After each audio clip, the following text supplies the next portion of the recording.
स्वागत है। आज इस वीडियो में हम क्लास 10th के एसएसटी के मोस्ट इंपॉर्टेंट एमसीक्यू करने वाले हैं और ये जो एमसीक्यू होने वाले हैं ये कंप्लीट सिलेबस यानी बोर्ड 2024 के लिहाज से जो भी आपका सिलेबस है उस सिलेबस के जितने भी इंपॉर्टेंट एमसीक्यू है हमने इसको इसमें शामिल किया है। सो प्लीज़ इस वीडियो को एंड तक जरूर देखिएगा। चैनल पर नए हैं तो चैनल को जरूर सब्सक्राइब कर लीजिएगा, बेल आइकन को प्रेस कर लीजिए। चलिए इस वीडियो को शुरू करते हैं। तो सबसे पहला क्वेश्चन आपके सामने क्वेश्चन पूछा गया है कि मानव विकास के विषय में निम्नलिखित कथनों को पढ़िए और सही विकल्प का चयन कीजिए। तो मानव विकास यानी HDI ह्यूमन डेवलपमेंट इंडेक्स, इसमें क्या क्या विकल्प हमारे पास है। यह संयुक्त राष्ट्र विकास कार्यक्रम UNDP द्वारा तैयार किया गया एक समग्र सूचकांक है। B, इसके मापन के लिए लंबी उम्र, साक्षरता और प्रति व्यक्ति आय मापदंड है।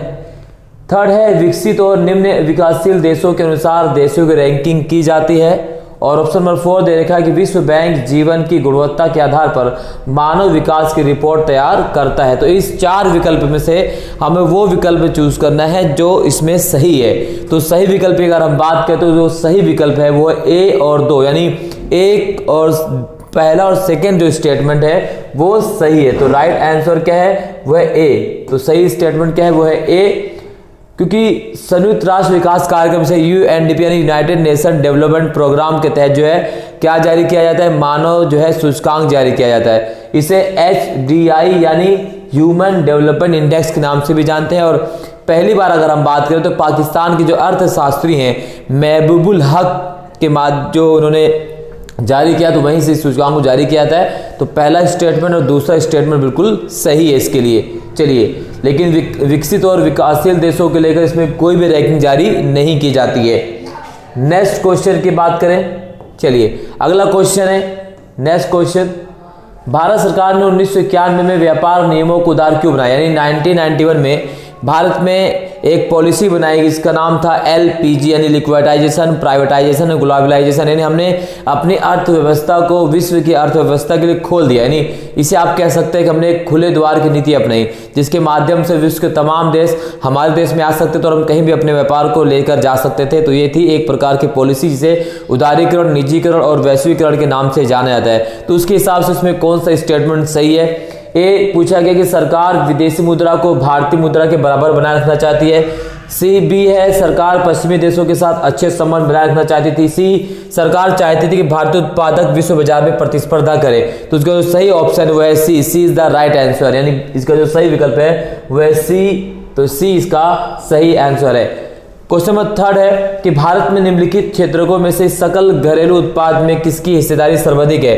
तो सकल घरेलू उत्पाद में किसकी हिस्सेदारी सबसे ज्यादा है। ऑप्शन ए है प्राथमिक क्षेत्र, ऑप्शन बी द्वितीयक क्षेत्र, ऑप्शन सी तृतीयक क्षेत्र, ऑप्शन डी चतुर्थक। तो इसको अगर हम भारत में GDP के लिहाज से बात करें तो सबसे अधिक भागीदारी वो है तृतीयक क्षेत्र, जिसे हम सेवा क्षेत्र के नाम से भी जानते हैं। क्या जानते हैं, सेवा क्षेत्र यानी सर्विस क्षेत्र। सी इसका सही आंसर है। क्वेश्चन नंबर 4 की बात करते हैं तो भी देख लेते हैं। क्वेश्चन नंबर 4 क्या पूछा गया कि निम्नलिखित देशों में से किसका मानव सूचकांक सबसे बेहतर है। तो इन देशों में से वो कौन से देश है जिसका मानव सूचकांक भारत से मतलब इनमें से बेहतर है। तो सबसे बेहतर जो इन 4 ऑप्शन में से अगर हम बात करें तो सबसे बेहतर सूचकांक जो है भारत का, बाकी सभी देशों का जो सूचकांक भारत से नीचे है। और विश्व में सबसे अधिक जो है मानव विकास सूचकांक की बात करें तो है नॉर्वे जो विश्व में पहले नंबर पे आता है। भारत के विश्व जो है मानव सूचकांक की बात करें तो वह है 131। तो नंबर 1 पर नॉर्वे है। फिर भारत की अगर रैंकिंग की बात करें वो है 131 और इन सभी देशों से काफी ऊपर है। तो भारत 131 रैंक पर आता है। सी इसका सही ऑप्शन है। चलिए क्वेश्चन नंबर 5 देख लेते हैं। तो क्वेश्चन नंबर 5 क्या है, निम्नलिखित में से कौन सा युग्म सही मिलान है। तो सही मिलान किस युग्म का किया गया है वो भी देख लेते हैं। तो यहाँ पर जो सही मिलान है वह है जलोढ़ मृदा का। जलोढ़ मृदा जिसमें रेत और सिल्ट ज्यादा होती है। रेत और सिल्ट की मात्रा जलोढ़ मृदा में बहुत ज्यादा पाई जाती है। तो इस तरह से आपका जो सही मिलान वाला ऑप्शन है वो है आपका ऑप्शन सी। और इसमें जो है फास्फोरस यानी एसिड और चूना पत्थर भी पर्याप्त मात्रा में पाए जाते हैं। चलिए क्वेश्चन नंबर 6 की बात कर लेते हैं। तो क्वेश्चन नंबर 6 है स्तंभ 1 का मिलान स्तंभ 2 से करना है और सही विकल्प का हमें चयन करना है। तो इस तरह से अगर देखें तो जैव की अगर हम बात करें स्तंभ 1 की बात करें तो जैव कहाँ आएगा, तो जैव वन्य जीव। नवीकरणीय संसाधन क्या होते हैं, तो सौर ऊर्जा क्या एक नवीकरणीय संसाधन है, और अनवीकरणीय संसाधन है कोयला। नवीकरणीय संसाधन और अनवीकरणीय संसाधन की बात करें तो नवीकरणीय संसाधन वो संसाधन होते हैं जिसका एक बार इस्तेमाल करने के बाद दोबारा से उसका प्रयोग किया जा सकता है, उसका पुनर्चक्रण किया जा सकता है। और जबकि अनवीकरणीय संसाधन वो संसाधन होते हैं जिसका एक बार इस्तेमाल करने बाद उसका दोबारा उपयोग बहुत मुश्किल होता है और उसके बनने में काफी समय लगता है। तो इस तरह से इसका जो सही मिलान इस तरह होगा, यानी इस क्वेश्चन जो है 6 का अगर हम बात करें तो इसका जो सही जो विकल्प है, अगर सही विकल्प की बात करें तो विकल्प होगा इसका सी, इसका सही आंसर है। क्वेश्चन नंबर 6 का सी सही विकल्प है। इसी प्रकार से क्वेश्चन नंबर 7 है, निम्नलिखित में से कौन सा लौह धातु का उदाहरण है। तो लौह धातु के उदाहरण की बात करें तो लौह धातु उदाहरण की जो बात करें, इसका ऑप्शन की बात करो, तांबा, जस्ता, निकल, ये सब क्या अलौह धातु है। तो बॉक्साइट एक लौह धातु है, तो इसका भी जो सही आंसर है 7 का सी सही आंसर है। क्वेश्चन में 8 है कि निम्नलिखित में से किसने भाप इंजन में सुधार किया।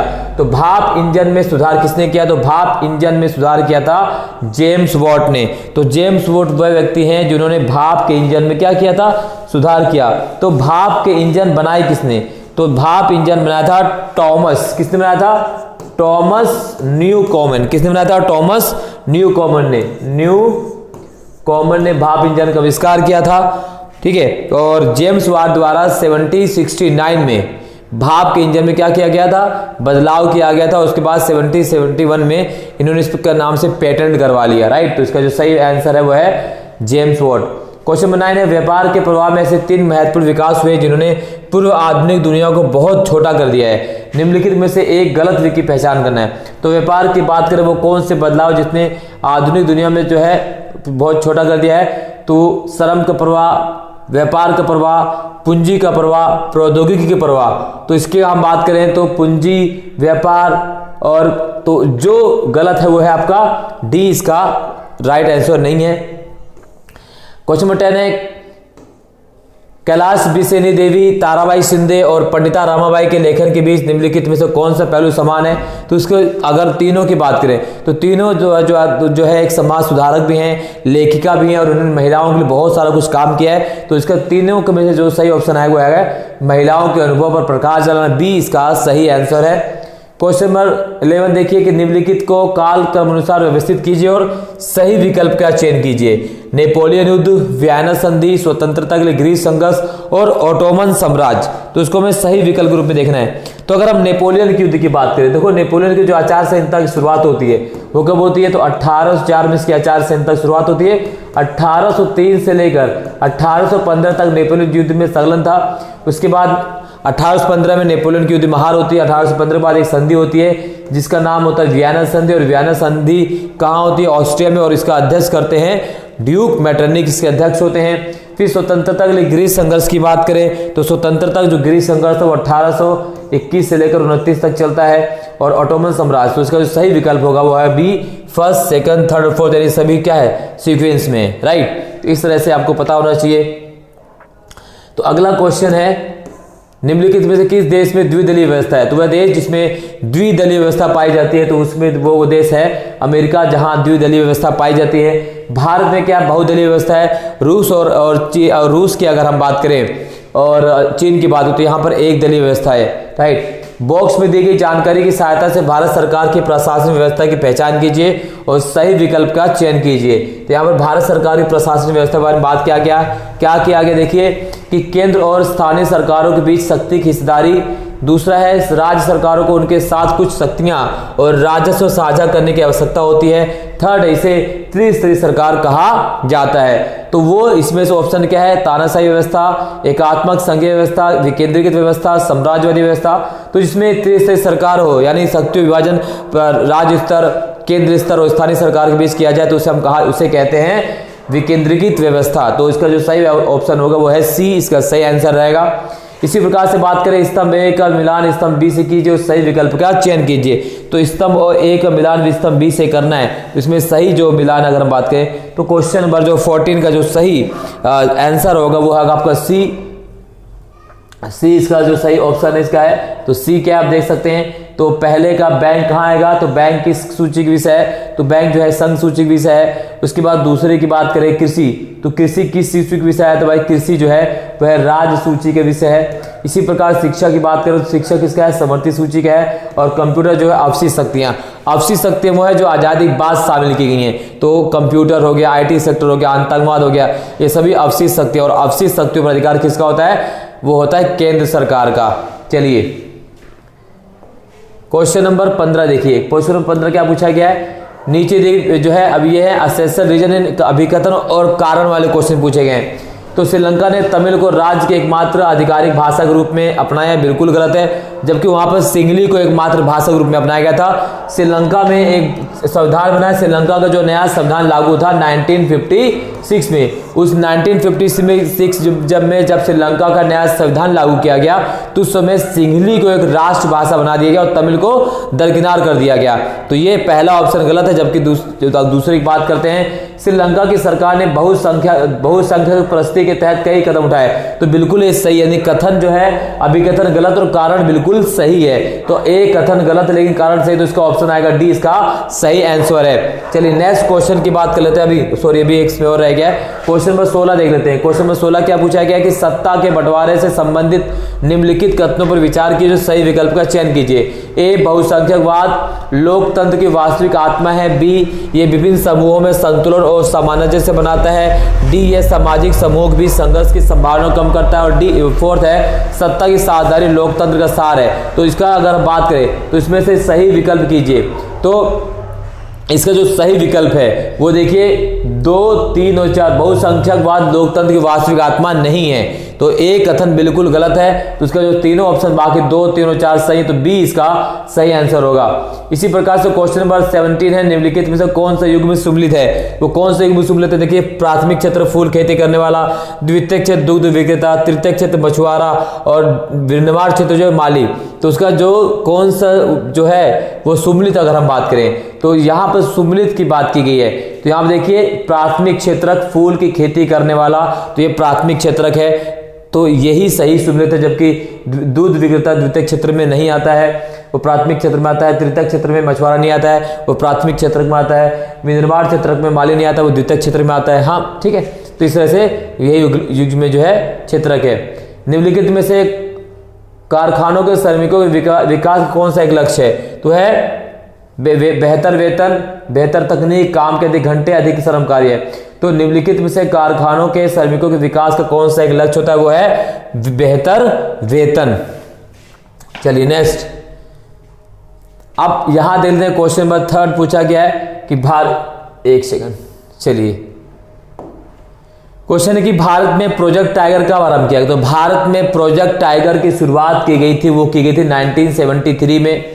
इसी प्रकार से नेक्स्ट क्वेश्चन है कि सुरेश उत्तर प्रदेश का निवासी है, उसका राज्य उस प्रमुख खरीफ फसल का प्रमुख उत्पादक है जिसका उपयोग खाद्यान्न और चारा दोनों के रूप में होता है, उस फसल का नाम बताइए। तो उस फसल का नाम क्या है जिसका उपयोग खाद्यान्न और चारा दोनों के रूप में होता है, और वो खरीफ फसल है। तो वो फसल है आपका मक्का, तो बी इसका सही ऑप्शन मक्का यानी मेज सही ऑप्शन इसका है। चलिए नेक्स्ट क्वेश्चन देख लेते हैं। इसी प्रकार से पूछा कि भारत में किन संस्थानों में महिलाओं का आरक्षण दिया गया है। तो भारत में स्थानीय स्वशासी संस्थाओं यानी स्थानीय शासन में महिलाओं को जो 33% आरक्षण दिया गया है। 1992 में एक संशोधन किया गया जिसका नाम था 73वां और 74वां संविधान संशोधन, उसी के तहत जो है 33% आरक्षण जो है महिलाओं को दिया गया है। तो इसका जो सी सही है इसका ऑप्शन। चलिए नेक्स्ट, निम्नलिखित में से किस देश ने 1950 के दशक में बहुसंख्यकवाद की नीति का आधिकारिक तौर पर पालन किया। तो बहुसंख्यकवाद की नीति का पालन करने वाला जो देश वो है श्रीलंका। 1956 में इसका जो है संविधान बनाया गया, उसी के बाद से यहाँ पर बहुसंख्यकवाद का पालन किया जाता है। यहाँ पर 2 बहुसंख्यक अगर हम बात करें तो सिंहली को वहाँ के राष्ट्रभाषा बनाया गया। इसी प्रकार से पूछा जा सकता है श्रीलंका कब आजाद हुआ, तो 1948 में। इसी प्रकार से और यहाँ से क्वेश्चन क्या पूछा जा सकता है कि श्रीलंका का प्राचीन नाम क्या था। तो श्रीलंका का प्राचीन नाम है सिलोन। चलिए अगला क्वेश्चन, तो नेक्स्ट क्वेश्चन है कि निम्नलिखित में से कौन सा कथन लोकतंत्र के परिणाम के संदर्भ में सही है। वो कथन जो लोकतंत्र के परिणाम के संदर्भ में सही है, ए है लोकतंत्र नागरिकों की गरिमा को बढ़ाता है, बी इससे फैसलों में बेहतरी आती है, सी यह टकराव को टालने संभालने का तरीका देता है। डी उपरोक्त सभी कथन सही हैं। तो इसका जो सही ऑप्शन हुआ है डी, सभी कथन सही हैं। चलिए नेक्स्ट क्वेश्चन है, काम करने निम्नलिखित में से कौन सा भूमिहीन ग्रामीण मजदूरों के लिए विकास का लक्ष्य हो सकता है? तो वह काम करने का अधिक दिन व बेहतर मजदूरी, स्थानीय स्कूल जो उनके बच्चों के लिए उत्तम शिक्षा प्रदान करने में सक्षम हो, सामाजिक विभेद ना हो और उपरोक्त सभी। तो डी इसका सही आंसर, डी सही आंसर इसका। नेक्स्ट, गलत मिलान के में पहचान करना है। तृतीयक क्षेत्रक बैंकिंग, तृतीयक क्षेत्रक शिक्षण, तृतीयक क्षेत्रक मत्स्यन, तृतीयक क्षेत्रक चिकित्सा सुविधाएं। तो अगर हम गलत की पहचान करें, गलत मिलान की, तो तृतीयक क्षेत्रक में जो है मत्स्य पालन नहीं होता, मत्स्य पालन जो होता है वो होता है प्राथमिक क्षेत्रक में। ठीक है, तो इसमें गलत क्या है? वह है आपका सी, इसका गलत है। चलिए नेक्स्ट, आगे, निम्नलिखित में से कौन सा मुद्रा का एक आधुनिक रूप नहीं है? तो मुद्रा का एक आधुनिक रूप नहीं है। Cheque, credit card, debit card ये सभी मुद्रा के आधुनिक रूप हैं, बल्कि चांदी का सिक्का जो आधुनिक रूप नहीं, प्राचीन रूप है। नेक्स्ट है, नीचे दिए गए क्वेश्चन में यानी संकल्पना और कारण से क्वेश्चन पूछा गया कि भारत में ऊंचे पदों पर महिलाओं की संख्या काफी अधिक है, भारत में विधायिका में महिला प्रतिनिधियों का अनुपात काफी कम है। तो अगर हम बात करें तो पहला जो संकल्पना सा इसका गलत है, जबकि कारण जो है वो का सही है। तो संकल्पना जो है वो गलत है, कारण सही है। तो डी इसका सही ऑप्शन आएगा, इसका डी आंसर सही है। चलिए अगले देखिए क्वेश्चन है, कारण संकल्पना में कथनों को पढ़ना है। कथनों को पढ़िए और सही विकल्प का चयन कीजिए। कपास को सुनहरा रेशा भी कहा जाता है, तो बिल्कुल सही है। तो कपास को सुनहरा रेशा कहा जाता है। सूती कपड़ा उद्योग के लिए कपास एक मुख्य कच्चा माल है, तो बिल्कुल सही। तो दोनों सही इसका ऑप्शन है। चलिए नेक्स्ट, टाटा मोटर्स एक बहुराष्ट्रीय कंपनी है, टाटा मोटर्स एक भारतीय कंपनी। तो बिल्कुल ऑप्शन ए सही है, टाटा मोटर्स एक बहुराष्ट्रीय कंपनी है और टाटा मोटर्स भारतीय कंपनी भी है। अगला क्वेश्चन है, यूरोपीय संघ का मुख्यालय कहाँ है? तो यूरोपीय संघ के मुख्यालय की अगर हम बात करें तो यूरोपीय संघ का जो मुख्यालय है वो है ब्रुसेल्स में। यूरोपीय संघ की स्थापना 1992 में की गई। तो इसकी जो मुख्यालय है उसको कहाँ रखा गया है? ब्रुसेल्स, यानी बेल्जियम की जो राजधानी है ब्रुसेल्स, वहां पर इसका मुख्यालय रखा गया है। और अगर यूरोपीय संघ की बात करें तो बेल्जियम में इसके द्वारा सामुदायिक सरकार की स्थापना भी की गई है। तो ये ऑप्शन सही है। अगला देखिए, यहाँ पर नीचे दी गई परिस्थिति का अध्ययन कीजिए और बताइए कि अनीता किस क्षेत्र में कार्यरत है। तो इसकी विशेषता है नौकरी की सुरक्षा। तो नौकरी की सुरक्षा इसकी विशेषता दी गई है, तो हाँ मिलती है। स्वास्थ्य सुविधाएं भी हैं, काम के निश्चित घंटे भी है। तो सिंपल तरीके से ये सारी सुविधाएं कहाँ मिलती है? तो सारी की सारी सुविधाएं मिलती हैं संगठित क्षेत्रक में। कहाँ मिलती हैं सारी सुविधाएं? ए इसका जो सही ऑप्शन है तो वह संगठित क्षेत्रक यानी ऑर्गेनाइज सेक्टर। अगला है, इसी प्रकार से नीचे दी गई सारणी में भारत और उसके पड़ोसी देशों के संबंध में कुछ आंकड़े दिए गए हैं। सारणी को ध्यान से पढ़कर नीचे दिए गए प्रश्न का उत्तर देना में श्रीलंका, भारत, म्यांमार, पाकिस्तान, नेपाल, बांग्लादेश यानी दक्षिण एशिया के सभी देशों को यहाँ पे समाहित किया गया, अफगानिस्तान को छोड़कर और मालदीव को छोड़कर। तो यहाँ पर कुछ आपसे मानव विकास जो है सूचकांक दिया गया है। तो मानव विकास सूचकांक के आधार पर कुछ ऑप्शन दिए गए हैं। तो यहाँ पर आप देख सकते हैं, तो ये जन्म के समय संभावित आयु और जो है अमेरिकी डॉलर के आधार पर प्रति व्यक्ति आए। तो ये ऑप्शन आपको करना है, मैं आपको ये होमवर्क के तौर पर दे रहा हूँ। आपको इसको जो पूरा समझ कर बताना है इसमें क्या सही है, इसमें से ऑप्शन कौन सा होगा, ए, बी, सी और डी। तो ये आपका होमवर्क है आज का, राइट। तो इसको आपको जरूर करना है और कमेंट बॉक्स में इसका आंसर बताना है और उसके बाद मैं आंसर पिन कर दूंगा जिससे आपको इसका आंसर पता भी चल जाएगा। चलिए आगे बढ़ते हैं। तो असंगत को छांटना है हमें। फोर्ड मोटर्स, पेप्सिको, इन्फोसिस, भारतीय रेल। तो इसमें सभी जो पेप्सिको, फोर्ड मोटर्स, इन्फोसिस सभी जो प्राइवेट सेक्टर की जो है कंपनी है, जबकि भारतीय रेल क्या सरकारी है। तो इसमें से डी सही ऑप्शन इसका। राजनीति के क्षेत्र में लैंगिक समानता का क्या अर्थ है? सार्वजनिक पदों को धारण करने में समानता, मतदान में समान अधिकार, राजनीतिक संगठन बनाने में समानता या उपरोक्त सभी। तो ऑल ऑफ दिस इसका सही आंसर है। लैंगिक समानता मतलब यही होता है। अगला क्वेश्चन है कि आर्थिक महामंदी की शुरुआत कब हुई? तो आर्थिक महामंदी की शुरुआत होती है 1929 में, 1929 में आर्थिक महामंदी की शुरुआत होती है। आगे बढ़ते हैं। क्वेश्चन पूछा गया है कि निम्नलिखित में से कौन से सत्याग्रह का नेतृत्व महात्मा गांधी ने नहीं किया था।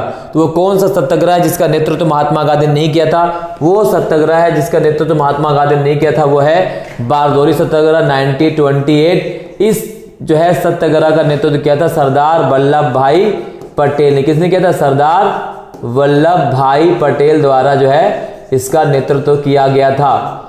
ठीक है, तो क्या हुआ था इसमें? तो 1925 में अगर हम बात करें 1925 के आसपास जो है बारदौली में जो है अकाल पड़ गया, जिसके बाद जो है अनाजों का उत्पादन काफी मात्रा में नहीं हो पाया था।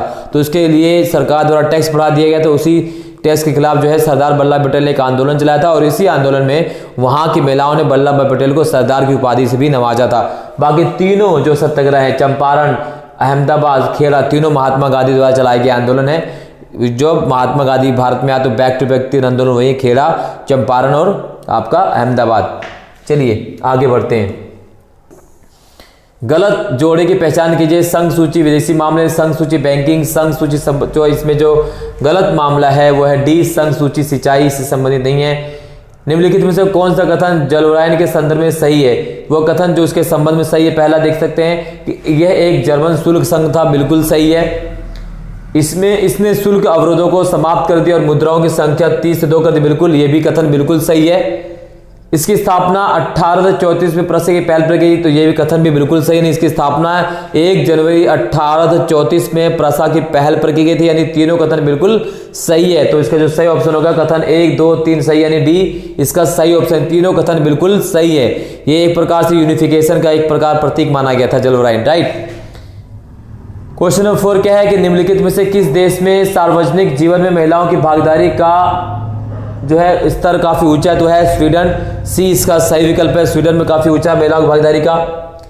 अगला क्वेश्चन, निम्नलिखित में से कौन सी असंगठित क्षेत्र की विशेषता नहीं है? तो असंगठित क्षेत्र की जो विशेषता नहीं है वो है सवैतनिक छुट्टी। ये विशेषता असंगठित क्षेत्र की नहीं है, जबकि क्या है, काम के अनियमित घंटे बिल्कुल होते हैं, वहां पर सुरक्षित रोजगार होता है, जब भी निकाला जा सकता है, बीमार होने पर अवकाश सुविधा नहीं मिलती है। तो तीनों जो है असंगठित क्षेत्र की विशेषता है, जबकि सवेतन छुट्टी ये उसकी विशेषता नहीं है। सवेतन छुट्टी विशेषता है किसकी? वह ऑर्गेनाइज सेक्टर की। निम्नलिखित में से कौन सा समुदाय श्रीलंका में बहुसंख्यक है? वो समुदाय जो श्रीलंका में बहुसंख्यक है वह है सिंघली। सिंघली समुदाय श्रीलंका में बहुसंख्यक है। इसी प्रकार से आपसे बेल्जियम से पूछा जा सकता है, बेल्जियम में कौन कौन से समुदाय रहते हैं, कौन कौन सी भाषा बोलते हैं, तो ये भी आपको कवर करना है। निम्नलिखित में से शरीर द्रव्यमान सूचकांक बीएमआई ज्ञात करने का सही तरीका क्या है? तो वह है बी, व्यक्ति के वजन को उसकी ऊंचाई से भाग देकर। जी हाँ, व्यक्ति के वजन को उसकी ऊंचाई से भाग देकर जो है इसका स्क्वायर जो है फॉर्मूला निकाला जाता है, बीएमआई यानी बॉडी मास इंडेक्स निकाला जाता है। तो निम्नलिखित विशेषताओं के आधार पर मृदा की पहचान कीजिए। तो वो विशेषताएं जिसके आधार पर मृदा की पहचान की जाती है, देखिए यहाँ पर कुछ विशेषताएं दी गई हैं। ये मृदाएं आमतौर पर रेतीली और लवणीय होती हैं। इस मृदा को सही तरीके से सिंचित करके कृषि योग्य बनाया जा सकता है। वो मृदा है आपका लेटराइट मृदा। जेम्स वाट ने डैश द्वारा बनाए गए भाप के इंजन में सुधार किया और 1781 में इस इंजन को पेटेंट करा लिया। तो वह जेम्स वाट ने जिसके द्वारा बनाए इंजन में सुधार किया तो वह है न्यू कॉमेन। कौन है? न्यू कॉमेन। तो इसका सही आंसर बी। रमेश के राज्य के ज्यादातर भाग में काली मृदा पाई जाती है, बताइए रमेश किस राज्य में रहता है? तो वह है महाराष्ट्र। काली मिट्टी को कपासी मृदा या रेगुलर मिट्टी के नाम से भी जाना जाता है, क्योंकि कपास जो है वो है काली मृदा में सबसे ज्यादा उत्पादन किया जाता है। 1917 में कलकत्ता में देश की पहली जूट मिल लगाने के श्रेय जाता है, तो वो जाता है सेठ हुकुम चंद्र को। 1917 में कलकत्ता में पहली जूट मिल लगाने के श्रेय दिया जाता है। सही मिलान की पहचान कीजिए। तृतीय क्षेत्रक मत्स्य पालन, तृतीय क्षेत्रक कृषि, तृतीय क्षेत्रक विनिर्माण, तृतीय क्षेत्रक चिकित्सा। तो सही है तृतीय क्षेत्रक चिकित्सा। बाकी सभी अगर हम बात करें तो मत्स्य पालन तृतीय क्षेत्रक से नहीं, वो प्रथम प्राथमिक क्षेत्रक से है, कृषि प्राथमिक क्षेत्रक से है, विनिर्माण जो है द्वितीय क्षेत्रक से है। प्रोजेक्ट टाइगर का आरंभ किस वर्ष किया गया? तो 1973 में प्रोजेक्ट टाइगर की शुरुआत की गई थी भारत में। निम्नलिखित में से किसके द्वारा मानव विकास रिपोर्ट तैयार किया जाता है? वो तैयार किया जाता है यूएनडीपी के द्वारा मानव विकास जो है सूचकांक तैयार किया जाता है, जिसे ह्यूमन डेवलपमेंट इंडेक्स के नाम से जानते हैं। एसडीआई मैबुलक के द्वारा शुरुआत किया गया था। निम्नलिखित घटनाओं को उनके घटित होने के सही क्रम के अनुसार आपको व्यवस्थित करना है। दूसरा गोलमेज सम्मेलन, सविनय अवज्ञा आंदोलन क्रम, गांधी इरविन समझौता, साइमन कमीशन का भारत आना। तो अगर हम बात करें तो यहाँ अगर दूसरी सीक्वेंस से बात करें तो सबसे पहले यहाँ पर देख सकते हैं तो वह साइमन कमीशन 1928 में भारत में आया था। उसके बाद अगर हम बात करें सविनय आज्ञा आंदोलन की शुरुआत हुई थी 12 मार्च 1930 दांडी यात्रा के नाम से भी इसे जानते हैं। गांधी इरविन समझौता होता है 5 मार्च 1931 और उसी के बाद जो है महात्मा गांधी उसके बाद दूसरे गोलमेज सम्मेलन में भाग लेने के लिए लंदन रवाना हो जाते हैं। 14 सूत्री मांग जो महात्मा गांधी द्वारा रखी गई थी गांधी इरविन समझौते के द्वारा। चलिए आगे बढ़ते हैं। 7 वर्ष और उससे अधिक आयु के लोगों में साक्षर जनसंख्या का अनुपात कहलाता है, उसे कहा जाता है साक्षरता दर। नीचे 2 कथन दिए गए, अभिकथन और कारण से क्वेश्चन पूछा गया कि पोलैंड में पोलिश भाषा और रूसी प्रभुत्व के विरुद्ध संघर्ष का प्रतीक बन गई। भाषा ने भी राष्ट्रीय भावनाओं के विकास में महत्वपूर्ण भूमिका निभाई है। बिल्कुल सही विकल्प है, यानी ए और दोनों बी सही हैं। अगला सवाल पूछा गया है, भारत एक धर्मनिरपेक्ष राज्य। 100% भारत एक धर्मनिरपेक्ष राज्य है। भारतीय संविधान की प्रस्तावना में धर्मनिरपेक्ष जोड़ा गया था जो है 1976 में, ठीक है। इसी प्रकार से कारण क्या है, भारत में किसी भी धर्म को राजकीय धर्म के रूप में अंगीकार नहीं किया गया। तो कथन और कारण दोनों बिल्कुल सही है, एक कथन सही। इसका क्वेश्चन 19 पूछा गया है कि जैव विविधता के संदर्भ में भारत काफी समृद्ध देश है। बिल्कुल देश है। और भारत में वन्य जीव का शिकार प्रतिबंधित नहीं है, तो प्रतिबंधित है। तो अभिकथन ए सही, कारण आर गलत है।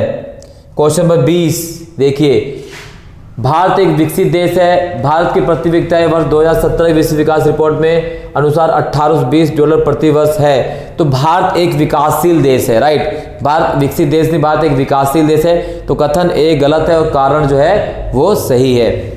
तो इस तरह से ये कुछ इंपॉर्टेंट क्वेश्चन हमने आपको बोर्ड एग्जाम 2024 के लिहाज से एमसीक्यू के तौर पे करवाए हैं। इसी प्रकार के एमसीक्यू और जो है 1 वर्ड वाले क्वेश्चन और जो 5 नंबर वाले क्वेश्चन सभी के इंपॉर्टेंट PYQ हम लाने वाले हैं। सो हमारे चैनल को आप सब्सक्राइब जरूर कर लीजिएगा और बेल आइकन को प्रेस कर लीजिए। जब भी हमारे चैनल द्वारा जो भी इंपॉर्टेंट वीडियो अपलोड की जाए क्लास 10 बोर्ड एग्जाम 2024 को लेकर, वो आप सभी तक सबसे पहले पहुंच जाए, इसके लिए आपको बेल आइकन को भी प्रेस कर लेना होगा।